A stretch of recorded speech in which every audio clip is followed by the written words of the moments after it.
इसको बच्ची को दफना दो। मस्जिद में खड़ा होकर कह दे कि हमने उनको पैसे लिए हैं या मांगे हैं। उल्टी जेब से उन्होंने ऐसे जेब से पैसे निकाले, 5-5 हजार के नोट थे। सिर्फ मीडिया पे आपने कुछ नहीं कहना। अब कल से जानवरों के काटने का वाकया लाहौर में रिपोर्ट हुआ, उसके बाद कराची में एक वाकया रिपोर्ट हुआ और पंजाब के एक और शहर के अंदर इस तरह का वाकया रिपोर्ट हुआ और ये कल से वायरल है। सोशल मीडिया पर बार बार बात की जा रही है इसके मुतालिक।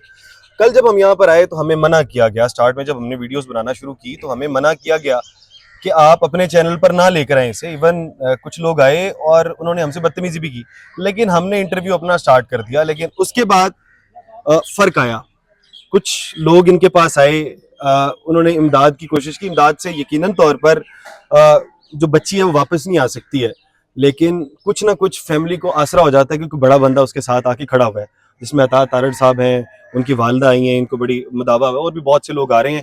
लेकिन कल जो हमें रोका गया वीडियो बनाने के पीछे, अब उसके पीछे एक कैरेक्टर ये लोग बता रहे हैं कि वो कौन है, इनसे बात करते हैं। पहले उस कैरेक्टर के ऊपर रोशनी डालते हैं, फिर कौन कौन लोग आए, क्या क्या बात हुई, उसके ऊपर बात कर लेते हैं।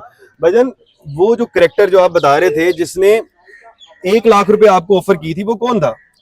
भाईजान, हमें तो जो उन्होंने बताया ना, हम पर्सनली तौर तो जानते नहीं। वो कह रहे थे मेरा नाम काशिफ है और जो ये कुत्तों का डिपार्टमेंट है ना, इसका मैं हेड हूँ। MCL के जो हेड है काशिफ जलील साहब, आप उनकी बात कर रहे हैं? जी जी सर, क्योंकि कल वो यहाँ पर आए थे, मैंने देखा हमारे चैनल पे वीडियो की गाड़ी थी, नीली बत्ती के ऊपर लगी थी, इधर खड़ी की थी उन्होंने। वो आए थे, उन्होंने हमें कहा कि यार ये मैं उनका हेड हूँ, तो आप क्या चाहते हैं? हम कहते हैं, हमने कहा कि सर हमें ये सबसे पहले ना आप ये कुत्तों को मार दें। कुत्तों को तो एक बेटी तो हमारी चली गई है, बाकी बच्चों को तो तहफ़्फ़ुज़ दें। वो कहते हैं ये मेरे बस में नहीं है, मेरे ऊपर पहले ही 2 FIR कट चुकी है, तो मैं ये मेरे बस का काम नहीं है। तो फिर आपके बस का काम नहीं तो आप क्यों आए हो? अच्छा, आप क्या करने हैं? आप सिर्फ और सिर्फ इनको रिश्वत कह सकते हैं। वो भी आपको बताता हूँ। जी। अच्छा, उसके बाद उन्होंने कहा यार मैं यार किसी कमरे में 2 मिनट बिठाओ, हमने आपसे बात करनी है। साइड में ले गया, साइड पर भी ले गया। हमने उसको जैसे ही कमरे में लेके गया, उन्होंने हमसे बात की कि यार आप मीडिया को कुछ ना बोलो, आप जो बोलोगे हम करेंगे। हम कहा मीडिया को भी हम कुछ बोलते, कुछ नहीं बोलते, हमें सिर्फ कुत्ते मार दो। कहते ये मेरे बस के नहीं। आप ऐसा करो, उल्टी जेब से उन्होंने ऐसे जेब से पैसे निकाले, 5-5 हजार के नोट थे। उन्होंने कहा 1 लाख रुपया है, ये आप रख लो और इसको यार ये क्लोज करो मैटर को, इसको बच्ची को दफना दो। यार हमारी बच्ची मर गई है, दूसरे बच्चों के हमें डर पड़ा हुआ है। आप कह रहे हैं 1 लाख रुपए, इसको मैटर को क्लोज कर लो। ये क्या मैटर, हमको गोभी की रेडी लगाई हुई थी कि यार आपका नुकसान होगा, इसको क्लोज कर दो। काशिफ जलील साहब के पहले, खुदा का खौफ करो यार, खुदा का खौफ करो। देखिए, काशिफ जलील साहब के सामने पहले ही इतने सारे केसेस हैं पूरे लाहौर के अंदर जहाँ पे रेडियां लगी हुई हैं। वो लोग कहते हैं जी काशिफ जलील या उनकी टीम ने हमारे साथ ऐसा किया है। पूरे लाहौर की रेडियो के ऊपर बेड़ा गर्क कर दिया, पार्किंग का बेड़ा गर्क है। जो जो कुछ इनके अंडर आता है हमने कभी बात नहीं की। हम बहुत कम बात करते हैं कि काशिफ जलील साहब को ये ना लगे कि हम हमारे साथ पर्सनल हो रहे हैं, लेकिन ये वाकया शायद हद क्रॉस हो चुकी है। अब ये आके मीडिया मैनेजमेंट की जा रही है, आप उन लोगों को रिश्वत दे रहे हैं। अच्छा, बाद में बात क्या हुई? जब मेरी बात हुई तो कहते हैं कि जी काशिफ जलील साहब से मेरी बात नहीं हुई अभी तक, लेकिन किसी एक उनके नुमाइंदे से बात हुई तो कहते हैं कि जी 5 लाख रुपए आपने मांगे थे। भाई वो भी जिंदा है, आप भी जिंदा हो, हम भी जिंदा है। उन्हें क्या वजू करके आ जाए, मस्जिद में खड़ा होकर कह दे कि हमने उनको पैसे लिए हैं या मांगे हैं, तो खुदाया जो सजा होगी ना, मैं वो पर्चा भुगतने के लिए तैयार हूँ। अगर वो अगर मुझसे हल्फ लेना चाहते हैं तो मैं वजू करके चर्च में जाता हूँ, वहां पे हल्फ दूंगा कि ये 1 लाख रुपए दे रहे थे, फिर जो उनकी सजा बनती है उनको दे। सारा वाकया आपकी आंखों के सामने? मैं बिल्कुल पास बैठा था। और कौन कौन थे इसके चश्मदीद? वहां पे 6-7 लोग बैठे थे, उनके सामने उन्होंने ऐसे उल्टी जेब से, यार मैं कह रहा हूँ, मैं बार बार कह रहा हूँ, उल्टी जेब से 5-5 हजार के नोट थे। 1 लाख लोग गिने नहीं, हमने नाम ने हाथ लगाया, प्लान करके आए थे ना। लेकिन उन्होंने कहा ये 1 लाख रुपया ये पर्सनल मैं अपनी जेब से दे रहा हूँ। यार आप क्यों हमें पर्सनल दे रहे हो अपनी जेब से?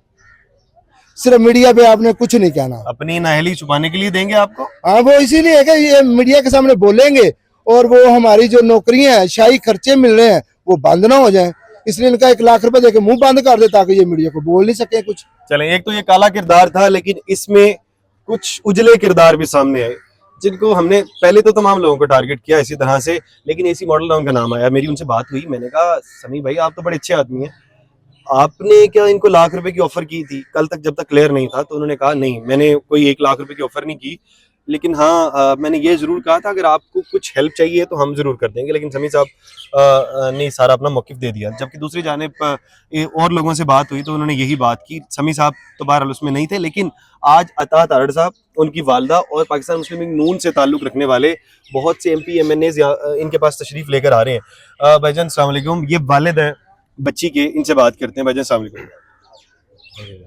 भाई आपके पास कौन कौन आया है आपके पास, जो क्योंकि जाहिर सी बात है कि मदावा हो ही नहीं सकता है, किसी की बेटी चली जाए उसका मदावा मुमकिन ही नहीं है, लेकिन कौन कौन आपके पास आपके साथ खड़ा होने के लिए आया है, आपका जो दुख है वो बांटने के लिए आया है? इस बात में करता हूँ, वो इस गम में है, उससे कोई बात नहीं हो रही, उसका ज़िहनी टेंशन ही नहीं है। मेरा नाम यूसुफ है, सुबादा तारड़ और उसकी वालदा आई हैं। उनका हम शुक्रगुजार हैं, उन्होंने इसका दारदर्शी की है, उन्होंने बोला हम कानून की भी फाइट करेंगे, ये भी करेंगे। लेकिन शुक्र है जो कल टीम आई थी उसका जैसा सलूक नहीं उसने किया, तो सारा का सारा मामला खराब कर दिया। इन्होंने आके, मुझे नहीं पता वो हाईलाइट है, तारक साहब ने, उसकी वालदा ने कहा कि हम वादा करते हैं इस बच्चे को, ये फूल का ठेला लगाता है, इसको नौकरी देंगे। मैं पुरजोर अपील करता हूँ कि उन्होंने बहुत अच्छा किया है।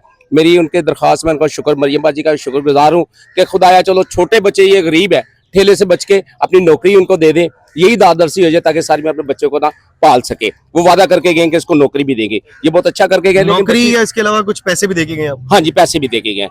तकरीबन 5 लाख रुपए का चेक उन्होंने दिया कि ये अपनी ना कुछ भी नहीं है, उन्होंने 5 बोला लाख का चेक और नौकरी देके लेकिन गए। मदावा तो बिल्कुल नहीं हो सकता, वो लेकिन कह रहे एक हैं बड़ा दावा नहीं है, ये कुछ भी नहीं ये है। बिल्कुल। उसकी वालदा ने कहा ये नौकरी वगैरह कुछ नहीं है, बेटी वापस नहीं हम ला सकते, हमारे से जो हेल्प हो सकती है हम तेरे लिए दादरसी। ये जो उन लोगों के लिए ये सबक है कि इस तरह से मीडिया मैनेज नहीं होता।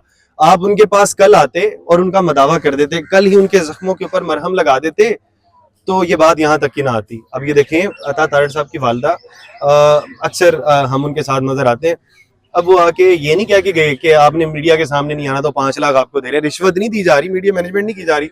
वो कह रहे हैं, बल्कि मीडिया भी इंटरव्यू दिया उन्होंने, हाँ। मेरी बात भी मीडिया साथ लगा है, मीडिया भी आया हुआ है। मीडिया वाले भी मीडिया- आए थे, उन्होंने वादा सोच भी किया किया है। है, बहुत अच्छी तरह उन्होंने बहुत अच्छे तरीके से डील किया। अब ये देखें, ये बहुत अच्छी बात है कि आपने उनको 5 लाख दिए, नौकरी का कह दिया, उनको पता है कि गरीब घर है, मदावा नहीं हो सकता है, लेकिन कुछ ना कुछ आसरा जरूर हो जाएगा।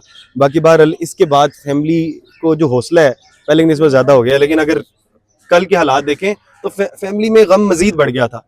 जिस तरह से काशिफ जलील ने आके काशिफ जलील साहब खरीदो फरोख्त की है ना, कि ये ऐसे करके मीडिया में ना जाए, बच्चे की जिंदगी का उसके काशिफ जलील साहब को पता ही नहीं काशिफ कि जलील साहब ने रेट लगा दिया था 1 लाख रुपए कि ये जो है अगर हमारी नाअहली है उसका 1 लाख रुपए रेट है, और आप 1 लाख रुपए लें और साइड हो जाए, किसी मीडिया पे बात ना करें। इवन मैं जब यहाँ पर आया मैं हैरान था, इधर की इंतजामिया, उनको क्या मसला था कि गरीब आवाम के साथ अगर हम खड़े हो जाते हैं, ये गरीब फैमिली है, कोई उनको पूछने वाला नहीं है, वो कहते हैं ताकतवर के साथ खड़े हो जाए, गरीब के साथ आपने खड़ा नहीं होना, तो गरीब के साथ खड़े हो जाते हैं। मुझे नहीं पता उनको क्या मसला है। बाकी बहरहाल हम भाईजान आपके दुख में बराबर के शरीक हैं, और अल्लाह आप तमाम लोगों के लिए बेहतर करेगा। यहाँ पर अपने मेज़बान हमजा जावेद को दीजिए इजाज़त, अल्लाह ने के बाद।